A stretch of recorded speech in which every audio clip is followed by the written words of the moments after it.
Welcome to Sex Positive Gaming. I'm Annie, and today we're going to look at Man of the House. In this harem game, you play as a younger male protagonist who lives with three women who are definitely not his mother, older sister, and younger sister. There are additional side characters to interact with like friends, a superhero, and yet another pizza delivery customer. But the focus of Man of the House is on the people who live in the house. This Unity game, sorry, no Android, released on Steam in 2019 and development began during 2017 when Western adult games were really starting to take off. The art and character models reflect this.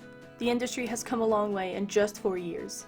The developer's newer title, Mistwood Manor, really shows how much better their art has become. There's not a lot of variation in the flavors covered in this game. There is a lot of heterosexual content with some dominance, voyeurism, cosplay, and lesbian themes, but you are able to fully explore different aspects of your harem, including a true harem ending. This game is very grindy. There are many metrics that you have to manage like hunger, fatigue, and stress. You are able to cheat to disable these features, but even with that, the game is still tedious in how to develop the relationships. Now, I love hidden things like collectibles and Easter eggs, but if a player needs a walkthrough to progress in the main story, there's a problem with either the player or the game. I'm totally willing to say it's me, but I have a suspicion that it may be the game. For those who have played the game, let me know what you think. Did you ever need a walkthrough to progress the main storyline? The worst part about this is when the story actually progresses the relationships in the game, it's awesome. Each of the primary characters' development takes an entirely different path.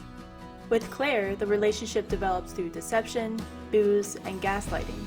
With Veronica, the relationship grows through dominance, submission, and latent lesbianism. And with Ashley, your relationship evolves through a wholesome dose of good old-fashioned corruption. This part of the game is so much fun. I want to be able to play and replay these parts without the meaningless grinding. I do appreciate that I can replay most of the scenes from my phone in-game, but I'd love a way to play the entire story without all this interruption. I guess that's my biggest issue with Man of the House. It's a kinetic novel that tries to distract you from being a kinetic novel by making you grind all of the time. Your choices in-game have no bearing until the very end of the game when you think about your future. I mean, the different endings are better than Mass Effect 3, but we really should be using a higher bar. If you asked me how good of a build this game was in 2018, I would have gone on and on about how awesome it was and how Ashley was best girl, and not just because she was the same model as the main character in another popular game. 3 years later, we have much better art, much better mechanics, and much better games. But if you like harems and don't mind playing along with a walkthrough, you can have a great time enjoying the story in Man of the House. Until next time, no shaming, just gaming.